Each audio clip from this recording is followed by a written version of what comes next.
Show and tell. Oh yeah, that's all kinds of stories. Lots of those too. All right, that's enough. Okay, our next speaker is me. So craziness, and I like had I don't know if it was an epiphany, a revelation, or just a bad idea of maybe just scrapping all my notes and just going freeform. But what I'm going to be talking about, supposedly, we'll see how it goes. Technical solutions, limitations, considerations. So if you're going to be implementing in drone technology, if you're not currently, and that's part of what will probably change this, is who currently is using drones in their line of business? Okay, so a good portion. Who's looking to get into it? Okay, just a few of you guys. Okay. Then I guess this all applies. Anybody's budget under $5,000? That's funny. Unless my dad buys a really expensive one. That's awesome. Okay, anybody 5 to 20? Okay, anybody, let's say 20 to 80? Nobody wants to know. Nobody wants to know. Oh, that's just me. Woohoo! Okay, that's awesome. Then disregard all that other stuff I was going to talk about. Okay. So I don't have slides for this. I'll just try and go kind of free form, and I'll see if I can race through it as quick as possible. And I got it. Where's my notes for who's after me? Who's after me? Chad Sweet from awesome. Okay, then I better just go real fast because that's going to be awesome, and you'll probably disregard whatever I said. Warning: this is highly opinionistic, so I'm very opinionated. Maybe that's a good thing or not. So our first budget was $22,500 to try and implement for the courses that we're going to teach on campus. So I had to figure like, how are we going to jump into this? What are we going to do? And I knew that we wanted to incorporate like DIY, build it yourself kind of thing, because we thought the whole process of understanding all the different components that make up the drone would be good, beneficial for everyone. I'm falling apart after lunch. So we bought some DIY stuff. We also ended up purchasing some solos. Anybody have a 3D robotics, anything? Yes. That's great. I'm sorry. It's great. I'm sorry. I'm not quite sure what goes. That kind of sums it up. It's great. I'm sorry. It just depends. So I'll start with that. The solo was $1,400. We went with the solo instead of the Phantom because I went to a trade show and I was wowed.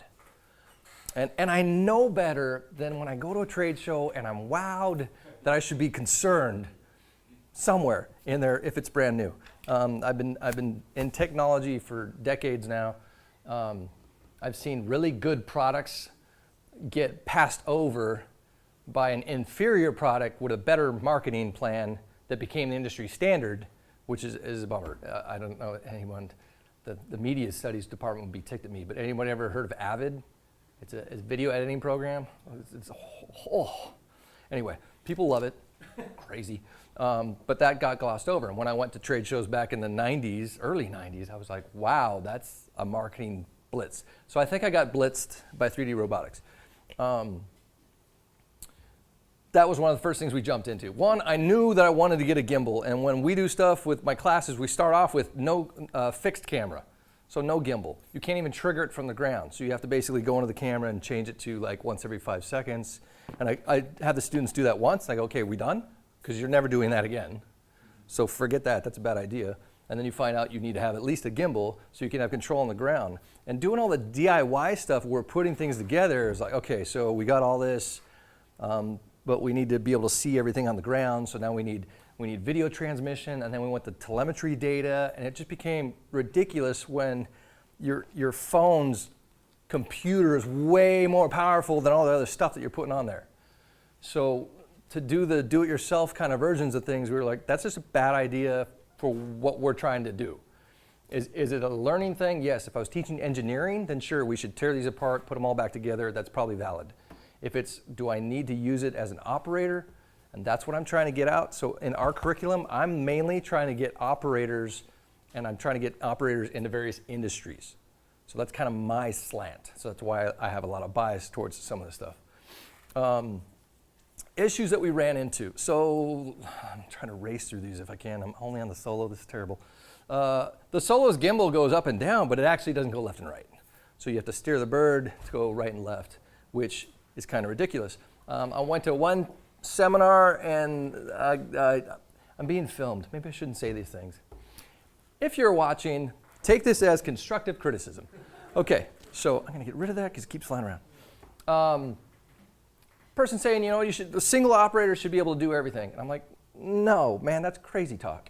Because if I'm doing videography and I want this gorgeous shot, those who were here earlier, so we saw the shots, or was it was the early session, everyone saw it. What was he was flying around the campus? Yes. UCSD, and he flew like through stuff. Yeah. Some of those shots are gorgeous, and some I'm like, just hold still, man, what are you doing? Like,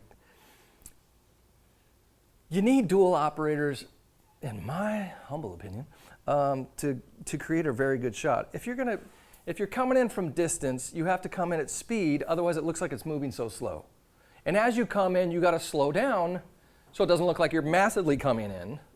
And as that's happening and you're lowering elevation, you probably need to be tilting up the camera, and you're probably moving along, so you got to be tilting sideways as well. There's so much going on there to have one operator try and pull that off, and I've heard people say, yeah, I just rotate around, I'm all good. I'm thinking, have you seen your shots? I'm like, no, it's not all good.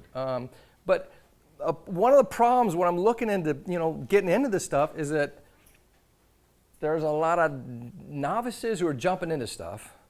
So it's good for you to know, like, what are your capabilities and what skill levels do you need to work on? Where's your strong points? Where's your weak points? And don't get wowed by somebody who's got a good sales pitch, but you got to see what the product looks like. When Wing and I were putting this together, we got hit up by so many people wanting to come out and share stuff. And I would always go visit all the sites and look at the videos that they put out there. And a lot of times I'm like, bro, like, I teach video editing. There's got to be a production value. But we're at that infantile part of this industry where people can kind of jump on board and people will buy into it. Just like when the lieutenant was sharing about going up to the other sheriff's department and saying, so you have a $70,000 drone, and then you got that little $900 unit that does the same thing. Somebody's selling people on different things. When I see, I think it's Northrop Grumman. Is that the one, the $40,000, or is it Lockheed Martin? Somebody's got one. It's got some interesting capabilities, but are you getting that much more worth it for what you're actually shelling out? And that's where a lot of this kind of comes into play. So beware of the wow factor if you're going to a trade show or hearing a spiel from some kind of sales pitches. The other thing about the Solos is they only worked with GoPros. Now, the interesting thing about the GoPros is that all of ours are modified. So the barrel distortion of the lens has been pulled off, and a different lens, quality lens, has been put on there. One of the things I talk to people about cameras, if you're always like, what kind of camera should I get? I said, well, what you get today is not what you should have gotten 6 months from now. It changes too fast. But if you have quality lens, the glass lasts. So if you have optics with interchangeable lenses, that makes sense to actually invest in that. Whereas if you're investing just in the camera, like people wanted to buy the GH4 or the Sony A7S, and some of you guys who aren't techie about stuff, like this is, I'm speaking foreign language. Go with it. That's fine for a period of time, and then within 6 months or a year, you'll feel like it was a bad purchase. And that's just kind of a bummer. Unless you're like John, and John knows people at Sony, so he gets hookups. Where's John at? Is he around still? Yeah. You still got your hookups at Sony? I do. Talk to him. No, don't hassle him about it. Anyway, but one of the other speakers who's actually right now in another session, Nolan Ramzier from Poe Productions, he had a booth out there at lunch. I don't know if you talked to him, but he modifies all the GoPros. In addition to that, he's got these mapper cameras, which are cheaper version of the GoPro, does the same thing. And he's got newer versions that he's been working on. So there's all kinds of different alternatives, but who are you going to go with? There's too many items, and it's hard to learn. And one of the worst places to learn and the best places to learn is forums, online forums. Because now you're talking about somebody who has it, and then they're talking about it. But are you an expert, or are you just like, you just got it and you're raving about it, or you hate it, or do you know if it's good or not? Like, it's always difficult for me as an educator because I want to make sure I'm a researcher. Like, what is the item that we're talking about? Is it good quality? Kind of race through. A lot of people have talked about today photogrammetry software. So the big ones are Pix4D, and I don't know if you've heard of the alternative, Agisoft PhotoScan is another one. We went with PhotoScan in my department because for an educator, I can get it for $30 a seat. Whereas Pix4D, they wanted like $1,000 each. I said, well, I got 30 stations. I'm not spending a budget of $30,000 just on your software. So I wish people would kind of work with us better. That's a light version. There's also pro versions. But then there's this whole aspect of you could just upload your data to the cloud. Now, Autodesk makes it free with their recap. They'll do up to, I think, 250 photos. So you just upload 250, it processes it out, gives you the end result. And it gives you phenomenal results because you're utilizing their servers. Somebody like that, Autodesk, who has they're a large corporation, they got a lot of clout, they can make things free to try and gain more people. They're actually doing that with, who are they trying to oust? Nah, I shouldn't say they're ousting. That's not the best term to use. SolidWorks, anybody familiar with 3D modeling? SolidWorks is like the industry standard if you're making 3D models. Autodesk makes Fusion 360, that's free. It's kind of trying to undercut and take away a lot of that business just by getting people to buy into Autodesk. Free buy-in, I don't know about that. Okay, other things we were looking at and how my processes went, which is a little varied. Am I done? I'm done. I'm done at 1:45. No, I got to 1:50. I got 5 minutes to go through 18 pages of notes. So one of the things we wanted to do is we want to have longer flight times because 12 minutes, 7 minutes, like none of that's going to cut it. So ideally what you would switch to, instead of a multi-rotor, you would switch, well, it could be multi-rotor, but you would switch to some kind of flying wing apparatus, fixed wing. There's really good versions of VTOLs, vertical takeoff and landing. And why I like those is because you don't need to have a field to fly from. You could take off from one spot, it'll transition into a plane. The plane has efficiency because of the wing inherently. You'll get flight times like 50 minutes or something. Certain industries need that, certain industries don't. If you're doing cell tower inspection, you'd have to be flying around. Maybe that's not gonna work for you. Maybe you wanna do under a bridge inspection, you wanna hover up and look up. So there's different issues to think about, but at the time we were looking at stuff, the SenseFly EB was like the most widely known solution, and we're gonna demo one at 3:30 if they show up. Had a few email issues with those guys. Hopefully they're here. Hopefully it's awesome. Hey. But the EB was like $40,000 at the time. I thought that's crazy because I could buy a Firefly 6 from somebody like Bird's Eye View for about $6,000, depending on what you wanted on it. And later on tonight, I'm going to show a ton of options, not a ton, some options from what they're doing with the VTOLs, but it's too early in this evolution of these products. And it's like, that looks like a great concept. Are you selling it? No, not yet. When? We don't know, but soon. So there's a lot of like, well, when is the thing that's going to be a better solution that I would like to have going to come out? And a lot of that has to do with flight times. How long could it actually last? Other issues and concern. When this thing was up in the air, and this is a S900, this is an older model of a DJI 6 rotor. It was about $7,000 when it's up in the air with a Panasonic GH4, and golly, buying this stuff is ridiculous. Read the fine print. Okay, we got the GH4. Oh, we don't have the right lens. Because apparently the gimbal only works with one lens, and that's an $800 lens. Oh, I didn't read that. Oh, that's great. And then we got the Inspire, which is outside. Got that and got all excited, and then, oh, your mobile device doesn't have the right Wi-Fi. And the college didn't have a budget, and I was like, I guess I'm going to the Apple store and laying down $1,000 on a little iPad mini, and that's what I ended up doing so that I could actually use the product. A lot of this stuff, if it's so cutting edge, the other elements that go with it might also have to be cutting edge. And so you really need to do your homework on it. In addition to that, if I get different lenses for one of the Inspires, well, I have to get balance rings.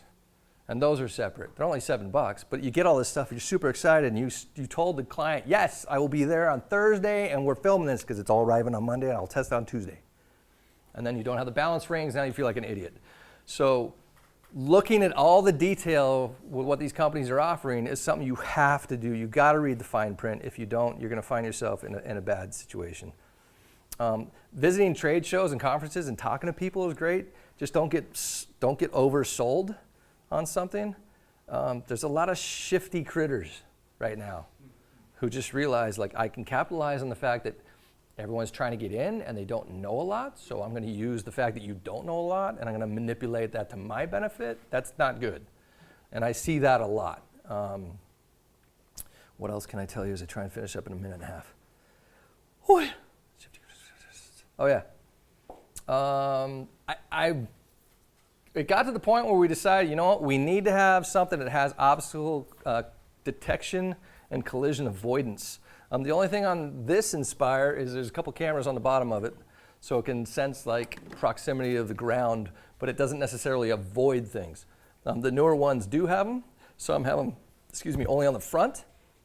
We bought 6 uniques because Intel, with their RealSense technology, invested $60 million in Unique, and I thought, huge company, good technology, investing in another company, probably a good idea. So we bought 6 of them. Did you ever have a good experience, Greg, when we were doing stuff in class? No. Yeah, never.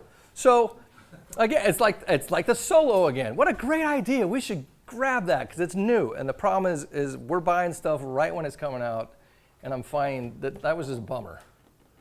If it worked great like it's supposed to, that would be awesome. Not the case. Anybody interested in LiDAR or using LiDAR? Just a couple. Okay. I'm talking more about this tonight. We were going to invest, because we had a budget this year, they gave us $77,000 to shop for drone stuff. I was going to buy the new version of this, which is the Matrix 600. It's the last thing I'll be able to say. So what happened? The Matrix 600. I'm going to buy it. Laying it down, okay, we're going to drop that. That's a lot of coin on that thing, and we're going to get the gimbal with it, and then I can get these other lenses that'll work with it, and it works with this particular camera or that one. Okay, we're good, we're good. Then they came out with a new controller. And I don't read this anywhere on the website, but I'm at the trade show, and I go, hey, that thing's awesome. When's it coming out? It comes out later on this year. Awesome. What does it work with? It works with the Matrix 200 series, and it works with the Inspire 2. I'm like, well, what about the Matrix 600, like the new version of this, which is not that old? And they go, no, the electronics in that thing are not the same as what's in this, so it's not going to work with it. I don't know if we're going to make a new version of like adapters for it. And I'm thinking, I'm not buying a Matrix 600, which I was about to drop a lot of coin on. And I wouldn't know that if I didn't have the right questions. So a lot of times when it comes to, like, if you're looking into gear and what are the considerations of what you want to do and what are the limitations, you just got to come up with a lot of questions. And ideally you go to a trade show and you ask the one person and then you go over to the competitor and figure out, because you'll find new questions to ask. Once you get answers, you're like, oh, I need to readjust it. And then you bounce back and forth, and hopefully you find the right thing, and you don't end up with a Solo. Anyway, kind of like that. So LiDAR, I'm holding off on. We were going to drop some coin on LiDAR, and we just got a $800,000 grant from the National Science Foundation. I think about $200,000 is for equipment. A lot of it's for over 3 years, building curriculum and doing a lot of other stuff. But I was gonna jump on a LiDAR unit, which is like a $25,000 to $30,000 drone. And then I went to Exponential in Dallas, and I was just like, that's out the door. Because flash LiDAR is coming out, and I'll talk more about that tonight, which is the capabilities of what it is a whole lot cheaper, and it's a whole lot higher resolution, and it's like real time, and it can be texture mapped, which if you understand any of that stuff I just talked about, you're probably going, I want to hear about that. So stick around till later. Other than that, I think I'm going to stop there because somebody else has to come up. Yeah, the things on my list, we were going to buy the Matrix 210 because it has an RTK unit, but I couldn't find any prices anywhere. And that's a DJI product. The RTK unit, the real-time kinematic unit for the Matrix 600, the 6-rotor version of this, the newer one of this, was like $4,500. But if you get the new 210 series, DJI 210 matrix, it was something like 2 or 3 times that. And that just, I'm like, what are you doing? How is it that much money? So a lot of us, I'm not sure what's going on. The last thing I will say, because I'm going way over now, the FLIR on that unit, that's a $6,000 gimbal with a camera that costs $1,300, I think roughly. You can get that same camera from FLIR. How is it that much different? I should have asked the DJI guy while he was here earlier. Is he here? Okay, can't ask him now. Put him on the spot. That's not good. So actually, I'm ordering a FLIR for our new bird's eye view, the Firefly 6. That's the other thing you'll find. People who used to do like do-it-yourself stuff and you built it are now switching to, we do only autonomous versions of it. So too many issues with people not being able to, like a fixed wing, you have to have skills and to fly the thing. Whereas drones are a lot easier, your typical drones. Okay, any questions? I gotta jump over to the next person. Did you learn anything there or did I just blast you? Go ahead. I may have missed it, but I've always been a scratch builder myself, and so taking a Terrat frame, like a Terrat 1000 or something of that nature, with the Rabbit Gimbal, and I understand about the balance issue and the balance raising. You can generally fix that in your pitch configuration, but it's so much cheaper to build it by just putting on the ESCs, getting some good T motors or Alberta motors, getting an F2 or A2, A3 flight control board, or a Pixhawk for that matter, and save yourself tens of thousands of dollars. How are you looking at it on the ground? How are you getting the signal down to you? Well, you have an HDMI output to a 5.8 downlink.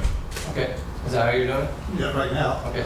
Do you have any smart device controlling it at all? We're starting to play with that. We run the Solo, and had tremendously great luck with that little thing. That's a good arm. The Solo you can run tower and run off the laptop and do a lot of stuff with it. Yeah, if you want to get into all of that, that's fun stuff. Well, and it's also better because at least you're able to fix the stuff rather than going to somebody and saying, make this work for me. Yeah. But when you built it, when you're familiar or you're intimate with that aircraft, there's nothing in the world you can't fix on that or get it back up in the air for your client. Yeah, I agree. The thing with us and what Todd's discussion earlier from Noah, it was kind of like, in his case, he's gonna have expendable stuff and then he wants to get another version that works well.